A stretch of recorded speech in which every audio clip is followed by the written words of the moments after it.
Para personas inquietas, Capital Radio. El remate, con Miguel Ángel González Suárez.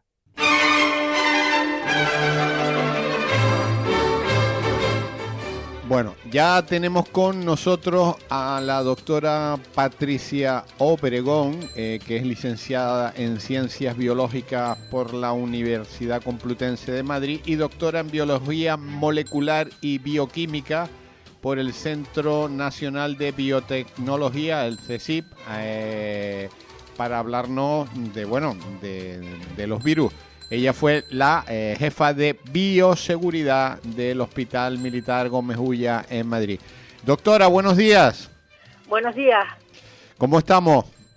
Pues bien, quería darles las gracias por el interés y el compromiso en estos temas y también por contar conmigo, invitarme de nuevo. Bueno, ¿cómo está la situación del antivirus ahí en Madrid, en el Gómez Ulla? Pues la situación del antivirus está de momento, está a la espera. Bueno, ya se ha visto que se ha comunicado que no ha habido más PCRs positivas y que se empiezan a permitir visitas y poco más. La persona que dio positivo parece que está estable, pero hay poca información. Yo ya sabe que tengo mis desacuerdos con esto, porque yo esperaría más a dejar visitas, ¿no? A permitir visitas. Tenemos que tener en cuenta que es un virus de alto riesgo biológico y operativo. Entonces, bueno, todavía estamos en un periodo en el que podrían salir algún caso. Ya en el 7 de mayo, en una entrevista que me hicieron, ya dije que los casos, cuando solamente había realmente los 3 fallecidos y 2 más sospechosos, ya dije que iban a ir saliendo casos por goteo, ¿no? Y eso es lo que pasó después del desembarco de los pasajeros. Entonces, bueno, yo creo que se debería esperar un poco, pero mientras se mantengan las medidas adecuadas, eso es lo que te va a dar una garantía de seguridad. Claro, porque el periodo es larguísimo, es casi un mes, ¿no? Sí, son 6 semanas, Uh-huh. son 6 semanas, sí. Bueno, es muy pues largo. más, un mes Es y muy medio, largo. un mes y medio. Sí, es muy largo. Y el problema es que no está definido todavía. Se dice que, y además es una cosa que me gusta mencionar porque lo oigo bastante, ¿no? Se dice que durante el periodo asintomático no hay transmisión, no hay contagio, pero eso no está definido. De hecho, el Centro de Control de Enfermedades Europeo considera que al menos 2 días antes del comienzo de los síntomas sí se podría transmitir.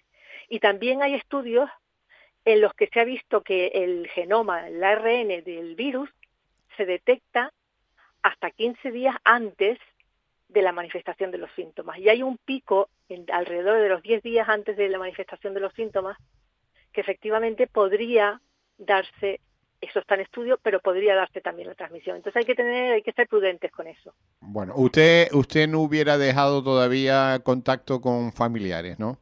No, porque no lo veo tampoco necesario. Hoy además tenemos tecnología. Durante la pandemia por COVID nos comunicábamos reuniones personales, reuniones profesionales por vía telemática. Hoy en día también se mantiene. Eso también se podría usar ahora, se debería usar, porque yo entiendo que las personas que están en cuarentena tampoco quieren exponer a sus familiares. Si yo estuviera en ese caso, yo misma diría no, porque me puedo comunicar con ellos de otra manera y no quiero exponerlos ni a ellos ni a la población, aunque cada vez el riesgo puede aparecer menos, pero no hay una garantía.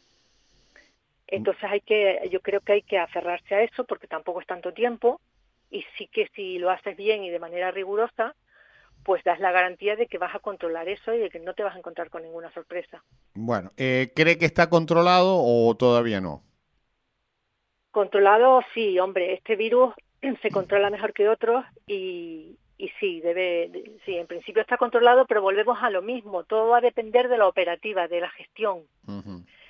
¿Que es un virus pandémico? No tiene las características para ser un virus pandémico y que pueda provocar una pandemia o una epidemia grande, ¿no? Que pueda, por fallos operativos, que pueda haber algún otro caso, sí puede haberlo. El problema es que si eso no se controla, vamos a seguir afectando a personas. Ya.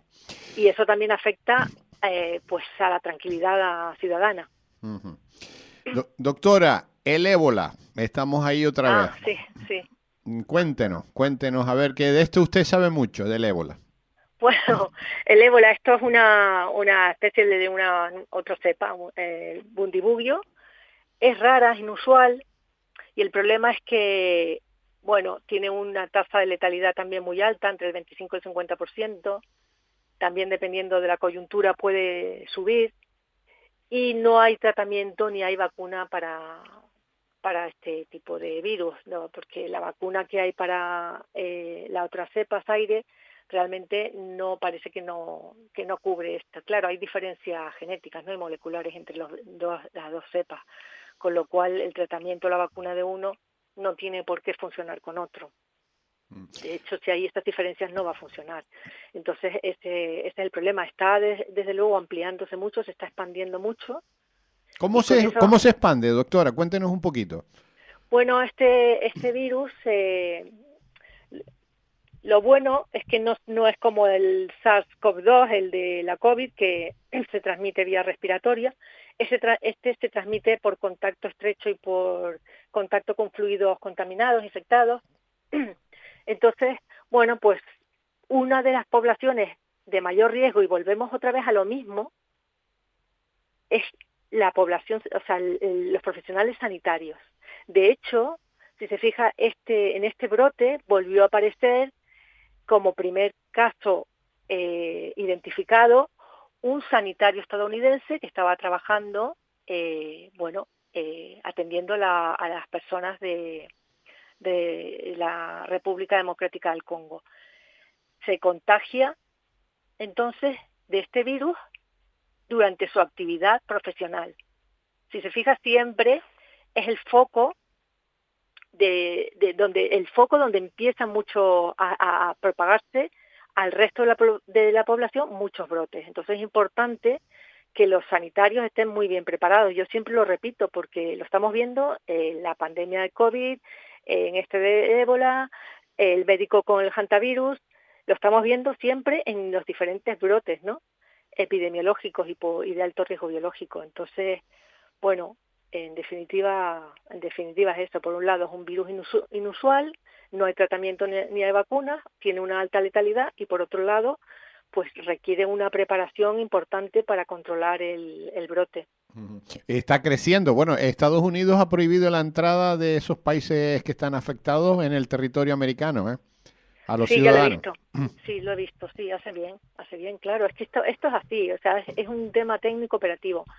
Y luego trabajar a nivel individual y a nivel profesional, pues a trabajar muy bien. Pero esto es así, o sea, es la manera, si no, el virus no conoce fronteras. Y tampoco puedes negociar con él. O sea que es así, es intentar limitar que se pueda propagar. Y eso es a través de aquellos animales, aquellas personas, aquellos objetos que puedan estar infectados o contaminados. Entonces, limitar esa movilidad. Cuéntenos algo más del ébola para tener más información. Como que del ébola ahora mismo es que se está expandiendo muchísimo, ya hay más de 600 casos, alrededor de 35 que están confirmados y también más de 130 muertes. Se está expandiendo muy rápidamente, ya está afectando a Uganda, ¿Al Congo? Al Congo y a otra que no me sale ahora el nombre, Sudán del Sur. Uh-huh. Sí, y bueno, fundamentalmente lo que hay que hacer es controlarlo ahí, controlar desde luego todas las fronteras, poner un buen control en todas las fronteras y no tienen por qué cerrarse, pero sí tiene que tener un buen control. Pero volvemos a lo mismo, hay que estar preparados para eso, y todo indica que más o menos estamos igual que antes de la pandemia por COVID.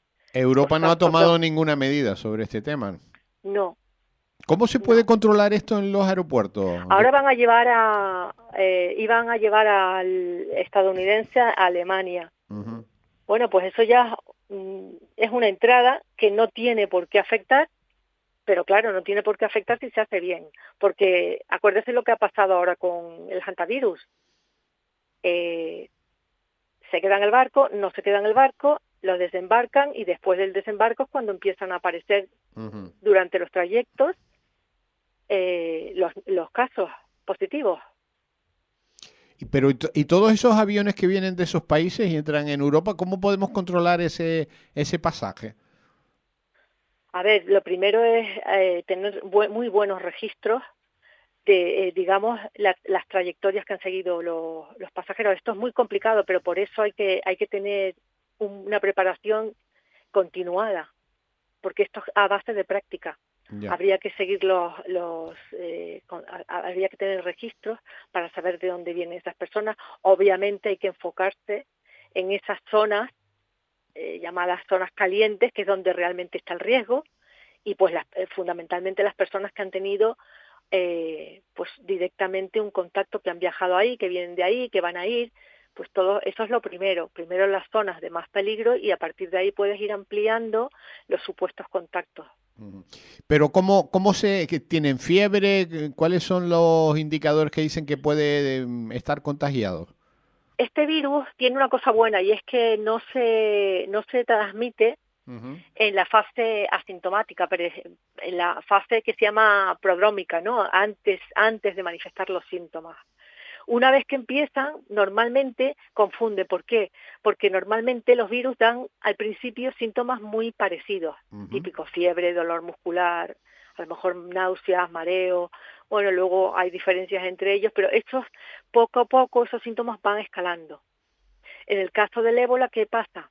Que empieza a haber náuseas, diarrea, fluidos, fallo renal, fallo hepático, y al final también hemorragias. Contra eso, pues ya terminas en un shock y en una enfermedad muy grave, y puede con una probabilidad de muerte muy muy alta. Ustedes tuvieron un caso allí en Madrid, ¿no? Sí, tuvimos un caso en Madrid, que lo llevaron a la unidad de aislamiento de alto nivel del Carlos III, el Hospital Carlos III, y de hecho, no sé si se acuerda que hubo una auxiliar que se contagió. De nuevo lo mismo, ¿no? Una persona que está atendiendo a un paciente y se contagia. Ella declaró que iba con todo su EPI, todo su equipo de protección individual, pero estuvo 40 minutos dentro con el paciente, y algo pasó ahí en los protocolos para que ella, llevando el equipo, se contagiara. Tremendo, Tremendo. Tremendo, claro, por eso ahí viene lo de la bioseguridad. Es que muchas veces se confunde con medicina preventiva, se confunde con prevención de riesgos laborales. La bioseguridad es algo muy específico, es una materia muy específica y muy complicada. Entonces tienes que formarte muy bien, porque si no, aunque tengas un EPI, y aunque lo que decía el otro día, aunque tengas un EPI, aunque tengas una unidad o una instalación muy buena, eso no va a bajar el riesgo. Si no sabes trabajar en ello, no va a bajar el riesgo, incluso lo puede aumentar. ¿Usted, doctora, se está dedicando a la formación sobre bioseguridad en estos momentos? Estoy montando, sí, porque realmente me parece tan importante, y estamos viendo que se repite el tema de sanitarios, que sí estoy impulsando. Bueno, ya llevo unos años que estoy impulsando la bioseguridad profesional, no la de andar por casa, que es la que se suele usar. La bioseguridad profesional, pues bueno, está directamente enfocada en apoyar al ámbito sanitario y darles una formación profesional en bioseguridad para estos casos. La bioseguridad profesional, ¿quién la compra o quién la consume? Fundamentalmente hasta ahora la bioseguridad era digamos, los científicos, investigadores científicos. Todos los investigadores científicos tenemos que trabajar con bioseguridad desde el nivel 1 hasta el nivel 4, dependiendo de cuál sea nuestro trabajo. Esto apareció, el primer manual de bioseguridad para laboratorios apareció en los años 80 con la crisis por VIH-Sida. La OMS decidió hacer un manual pues con una serie de directrices para que se aplicaran en los laboratorios. Este manual ahora mismo es un manual de referencia. Todos los laboratorios lo usan. Esos y otros, pero este lo usa siempre, ¿no? Entonces, fundamentalmente iba dirigido a los laboratorios. ¿Qué pasa? Que se ha aplicado muy bien, además teniendo la figura del profesional en bioseguridad en todos estos centros de investigación científica, pero no se ha aplicado en otros laboratorios, como pueden ser los laboratorios clínicos o de diagnóstico. No se ha aplicado, ni tampoco el profesional en bioseguridad. Y eso es un vacío ahí tremendo. Por eso también se convierten en focos de contagio, de transmisibilidad, de propagación los hospitales y los centros, cuando hay una situación así, porque necesitan esa formación, que es la que estoy intentando impulsar desde hace bastante tiempo, y bueno, hay muchos que bueno, se están poniendo en marcha para ello, ¿no? Muchos hospitales y esos que sí que están interesados. O sea que Pero los hospitales se tienen que poner al día, porque no están al día sobre este tema. No están al día. Fíjate que las unidades de aislamiento de alto nivel, por ejemplo, la del Gómez Ulla es una unidad equiparable a un laboratorio de máximo nivel de bioseguridad, nivel 4. ¿no? Cuéntenos, ¿eso qué? ¿Nivel 4 qué significa? Nivel 4 es máximo nivel de bioseguridad. Hay 4 niveles, desde el 1 hasta el 4 de bioseguridad en los laboratorios. El 1 no hay un peligro, que bueno, tú puedes usar tus guantes, tu bata, pero realmente no hay un peligro de que puedas exponerte a un patógeno peligroso y que además se pueda propagar a la población. Según esos criterios, que sea un patógeno peligroso o no, que se pueda propagar a la población o no, que sea más o menos fácil, que cause una enfermedad grave o no, que haya tratamiento o que haya vacuna. Según esos criterios, pues vas aumentando los niveles de bioseguridad y por tanto vas poniendo una serie de medidas de protección en el trabajo. Entonces, el nivel 4 es el máximo nivel de bioseguridad. Es decir, es para patógenos que pueden ser emergentes, pueden ser patógenos desconocidos o conocidos, pero que son de alto riesgo biológico, provocan una enfermedad grave, provocan la muerte, tienen tasas de letalidad alta, además se propagan entre los profesionales, normalmente se propagan fácilmente a la población y no hay vacuna ni tratamiento. Todo eso hace que las medidas tengan que ser muy altas, porque fíjate si no. Pero lo que le decía, en la unidad del Gómez Ulla, por ejemplo, todas las unidades estas, las 7 que hay en España, son unidades muy específicas, ¿no? Y tienen una infraestructura de bioseguridad o biocontención. También tienen que tener entonces un laboratorio adecuado para ello, para manejar las muestras diagnósticos en ello. En el Gómez Ulla, por ejemplo, dicen que hay un BSL-3, en realidad utilizan una de las habitaciones para pacientes, la utilizan como laboratorio. Yo pensaba, eso era temporal, yo pensaba que ya tendrían el BSL-3, pero en el momento en que hay un laboratorio así, deben tener bioseguridad. Solo por el laboratorio. Imagínense si además tienen a los pacientes con la enfermedad de estas características del grupo de riesgo tan alto como son el ébola, el hantavirus o todo esto. Tienen que seguir el manual que le he dicho antes y tienen que seguir una serie de directrices de bioseguridad profesional. No basta solo con medidas de prevención estándares o prevención. Es que son diferentes conceptos. La medicina preventiva, la prevención de riesgos laborales, la bioseguridad deberían ser complementarias porque son diferentes y juntas pueden avanzar mucho en el control de estos brotes y del riesgo biológico. Doctora, ¿estamos preparados en nuestro país para estos virus? Eso es una pregunta compleja porque realmente volvemos a lo mismo. No hace falta mucho para saber que nos hace falta mucho para estar preparados. Yeah. Y lo hemos visto con el hantavirus.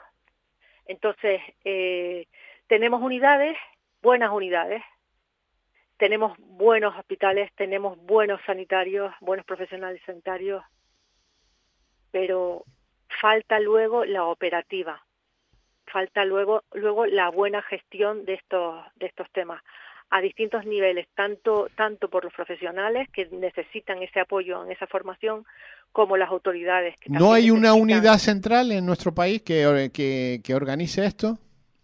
¿Una unidad central? No. No. No. O sea, si ocurre algo, nadie dirige esta historia.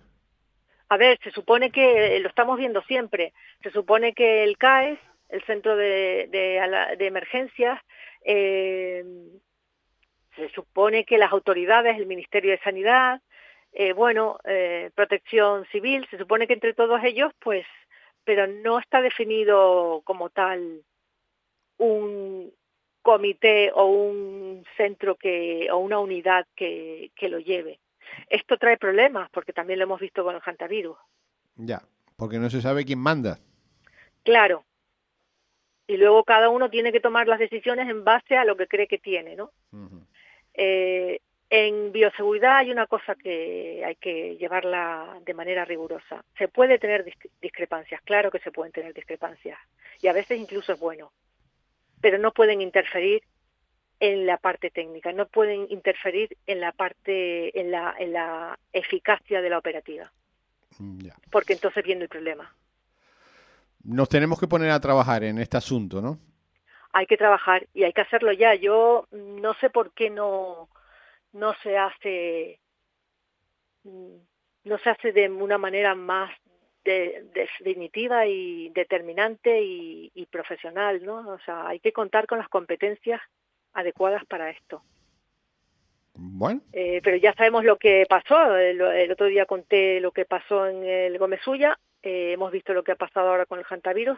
Estaba leyendo que querían contratar, unos dicen, unos sindicatos que 70, 80 personas, otros a 90, pero estaba leyendo y me llamaba la atención porque decía, para cubrir el periodo de aislamiento, ¿no? Pero vamos a ver, no puedes coger a un voluntario que no está preparado para cubrir un periodo de aislamiento y luego ahí se queda. Porque entonces volvemos a lo mismo, estás exponiendo a personal sanitario que puede ir voluntario y que se va a arriesgar a contagiarse y que probablemente se vaya a contagiar si es un virus, ¿sabes? Que puede contagiarse fácilmente, sobre todo. Entonces, pues eso no ha sido. Luego también estaba leyendo que al mismo tiempo alrededor se estaban pensando se estaba pensando, en el cese de alrededor de 200 profesionales en ese hospital también. Pues ¿qué está pasando, no? Ya. Doctora, hablaremos en otra ocasión de eso, porque se nos acabó el tiempo. Sí. Se nos acabó, pero en otra ocasión hablaremos qué está pasando en el hospital de referencia militar El Gómez Ulla, el hospital número 1. Sí. Porque yo creo que hay que escarbar un poquito más en ello. Doctora Patricia Obregón, muchas gracias. Gracias a ustedes. Un abrazo muy fuerte. Un abrazo, gracias. El remate, con Miguel Ángel González Suárez. Capital Radio.